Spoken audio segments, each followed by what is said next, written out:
बिस्मिल्लाहिर्रहमानिर्रहीम। अस्सलाम वालेकुम। आप देख रहे हैं न्यूज़ 360। मैं हूं आपका मेज़बान शहरियार सिद्दीकी। नाज़रीन, इस वक्त मैं सिटी कोर्ट कराची में मौजूद हूं। आमिर लियाकत हुसैन साहब के हवाले से बात करेंगे। पीटीआई के साबिक रहनुमा और मारूफ मजहबी स्कॉलर आमिर लियाकत हुसैन साहब की वफ़ात के बाद भी जिस तरीके से अगर ये कहा जाए कि उनको सुकून नहीं लेने दिया जा रहा, उनकी मैयत की बेहुरमती करने की जो है वो कोशिशें की जा रही हैं, और उनकी तीसरी अहलिया की जानिब से जिस तरीके से ये कहा जा रहा है कि कब्र कुशाई की जाए और जो है वो उनका पोस्टमार्टम किया जाए। हालांकि कोर्ट की जानिब से, ऑनरेबल कोर्ट की जानिब से एक मरतबा इस मामले में जो है वो ये कह दिया गया है कि ना कब्र कुशाई की जाएगी, ना तो जो है वो आमिर लियाकत का पोस्टमार्टम किया जाएगा।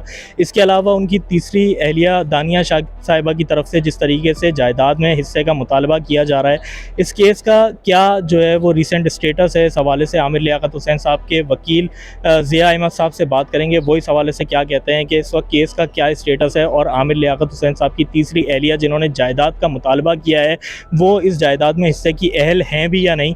इस हवाले से ज़िया साहब हमारे साथ मौजूद हैं, मरहूम आमिर लियाकत हुसैन साहब के वकील, उनसे बात करेंगे। हमारे साथ आइएगा। देखिए, आमिर लियाकत के हवाले से अभी बहुत सारी ऐसी चीज़ें हैं जो अभी सामने आनी है।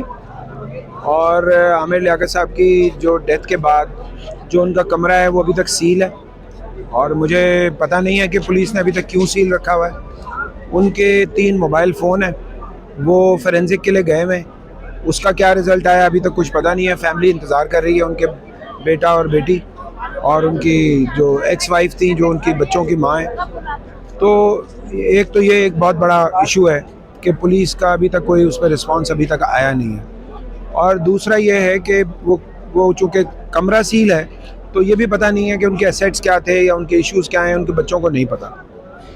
जहाँ तक रहा उनकी बॉडी एक्सह्यूम करने का जो केस मेरे पास था, वो आपको पता है कि हमने 3 कोर्टों से, अल्लाह का शुक्र है, अल्लाह ने हमें कामयाबी दी है, और फाइनली हाई कोर्ट ने भी उस पर वो बहुत अच्छा जजमेंट दिया। जो सेशन जज ने जजमेंट दिया था उसी को बरकरार रखा है, और मुझे लगता नहीं है कि उसमें कोई गुंजाइश है कि वो सुप्रीम कोर्ट में उनको कुछ मिलेगा। लेकिन मैंने सोशल मीडिया में पढ़ा था कि जो है ना, उनकी जो 3rd वाइफ है, जिसने खुला का केस किया हुआ था भावलपुर में और उनके मरने के बाद वापस लिया है, वो उन्होंने जो मीडिया बता रहा था, मुझे पता नहीं है, लेकिन अभी तक हमें कोई ऐसी इत्तला आई नहीं है सुप्रीम कोर्ट से कि कोई केस दाखिल हुआ, और अगर होगा तो हम उसको प्रॉपर्ली डिफेंड करेंगे। और फिर इसके अलावा एक और चीज़ जो अभी इस वक्त जो पेंडिंग है, वो ये है कि साइबर क्राइम में जो उन्होंने एप्लीकेशन दी है उनकी बेटी ने, दुआ ने, वो अभी पेंडिंग है।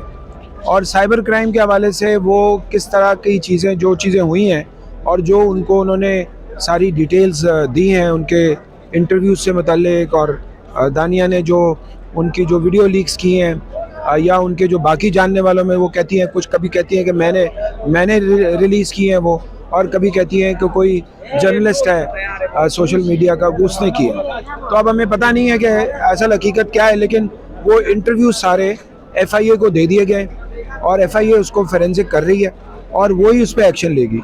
गो कि पाकिस्तान में जो इन्वेस्टिगेशन और FIA का जो सिस्टम है वो बहुत स्लो है। ये क्विक होना चाहिए, क्योंकि उस वक्त तक तो मुल्ज़िम कहीं ना कहीं अपनी रास्ते बना लेते हैं अगर जिन्होंने जुर्म किया होता है।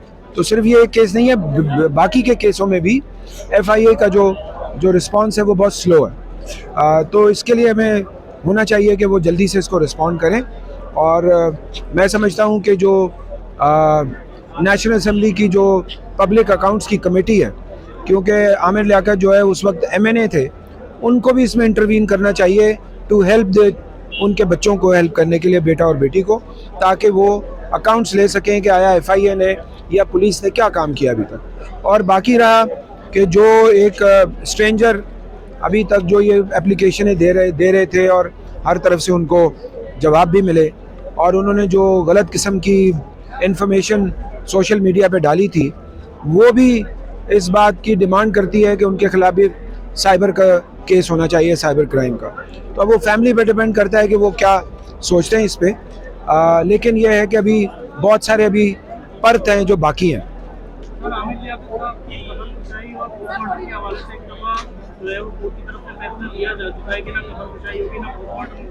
फैमिली की तरफ से भी जो है मना किया जा चुका है इस बात का। दानिया शाह जो है फिर भी मुतालबा नहीं है कि पोस्टमार्टम होना चाहिए, कब्र कुशाई होनी चाहिए, क्या कहेंगे? देखें, ये जहाँ तक रहा वो एक साहब जो एप्लीकेशनें दे रहे हैं उनका कोई ताल्लुक भी नहीं है। और फिर हमने कोर्ट में उसके सबूत दिए हैं कि उसके फेसबुक पे जब वो हयात थे आमिर लियाकत तो उनके खिलाफ बहुत कुछ लिखा हुआ था।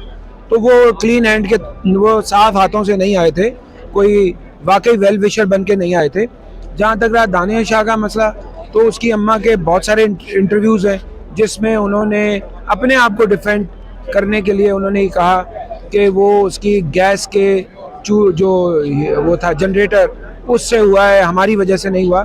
लेकिन जो फैमिली है बेटा बेटी और उनकी एक्स वाइफ, वो ये कहती हैं कि वो डिप्रेशन में उनकी डेथ हुई है। और डिप्रेशन इसलिए कि उनके जो अपने आप देखें ना, वो जिस तरह के उनकी शख्सियत थी, एक वेल नोन एंकर, MNA, फिर अपने आलम के तौर पे भी वो लोगों में जाने जाते थे। तो जब उसके ख़िलाफ़ उसके कमरे की अगर सैंटिटी ख़त्म करके उसमें अगर वो चीज़ें रिलीज़ की जाएं तो वो डिप्रेस तो होना ही है उसको। तो वो डिप्रेशन में वो आइसोलेट हो गए थे और अपने कमरे में बंद रहते थे, जो आखिरी खबरें थी। और इवन जहाज़ से भी वो सफ़र नहीं करते थे क्योंकि कहते हैं लोग पूछते थे उनसे, तो वो बाय रोड सफ़र करने लगे थे।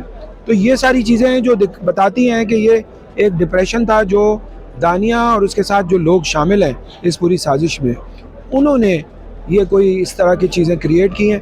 तो अब ये तो FIA का काम है, पुलिस का काम है और उनकी फैमिली का है कि वो आगे क्या सोचते हैं। पहले तो दानिया शाह की तरफ से ये कह दिया गया था कि आमिर लियाकत साहब को उनको खुला चाहिए और नाताल्लुकी का ऐलान कर दिया गया था, उनको मुस्तकिल बना कहा गया था। लेकिन बाद में जो है वो उनकी वालिदा की तरफ से ये कहा गया कि दानिया शाह जो है वो आमिर लियाकत की बेवा है और इनको जायदाद में हिस्सा देना चाहिए। क्या कहेंगे? देखें, बात यह है कि ये जो बात आप कह रहे हैं कि उन्होंने केस में क्या कुछ कहा है वो सबको पता है। और उन्होंने बहुत सारे इंटरव्यू भी दिए जिसमें उन्होंने आमिर लियाकत को बहुत एक गंदगी से पोर्ट्रे किया। और अब वो जैसे ही उनकी डेथ हुई है तो ये दोबारा उनका इंस्टांस चेंज हुआ है। और जहाँ तक रहा कि वो उन्होंने उसकी ज़िंदगी में विड्रॉ नहीं किया था, जब उनकी डेथ हो गई तो फिर डेथ के बाद तो केस चल ही नहीं सकता था, विड्रॉ होना ही था। उसके लिए एक जवाब बनाया था जो उनके वकील थे, उन्होंने मुझे दिखाया था। वो उसमें उनके गवाहों के साइन भी हैं जिसमें उन्होंने जो लिखा था कि भाई मैं इनको छोड़ चुका हूँ, मैं इनको खुला दे चुका हूँ और मेरी तरफ से उनको खुला है। अब ये कुछ मज़हबी क्वेश्चंस हैं कि आया वो खुला या तलाक हो गई कि नहीं, और वो अभी तक उनके लीगल एयर्स में आती हैं कि नहीं आती हैं। तो ये भी सवाल हैं कुछ जो अभी हल होने हैं। यानी कानूनी तौर पर सर आप शवाहिद हैं कि वो उनके निकाह में नहीं थी, आपने वक्त पर जायदाद को एल नहीं है। उनकी वाइफ ये कहती हैं कि जो इस्लामिक पॉइंट, क्योंकि वो देखें PhD डॉक्टर है फहमिल कुरान में, तो वो उन्होंने जो इंटरप्रिटेशन बताई है उनकी है। जहाँ तक लीगल इंटरप्रिटेशन की बात है तो वो भी उनकी बेवा हैं अगर लीगल हवाले से देखा जाए, क्योंकि मैं तो एक लॉ के लॉयर होते हुए मुझे लीगली बात करनी चाहिए। तो ये सारी सिचुएशन है। जी तो नाज़रीन, ये था हमारा आज का प्रोग्राम। पाकिस्तान तहरीक इंसाफ के साबिक रहनुमा और मारूफ मजहबी स्कॉलर आमिर लियाकत हुसैन साहब के केस के हवाले से हमने उनके वकील ज़िया अहमद साहब से खुसूसी गुफ्तगू की।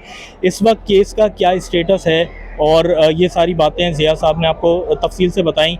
ये था हमारा आज का प्रोग्राम। मज़ीद इस तरह की वीडियोस के लिए, मज़ीद अहम ख़बरों से बाखबर रहने के लिए, मज़ीद केसेस की तफसील जानने के लिए हमारे चैनल न्यूज़ 360 के साथ जुड़े रहिए। इसी के साथ अपने मेज़बान शहरियार सिद्दीकी और मेरी टीम को दीजिए इजाज़त। अपना बहुत ख्याल रखिए।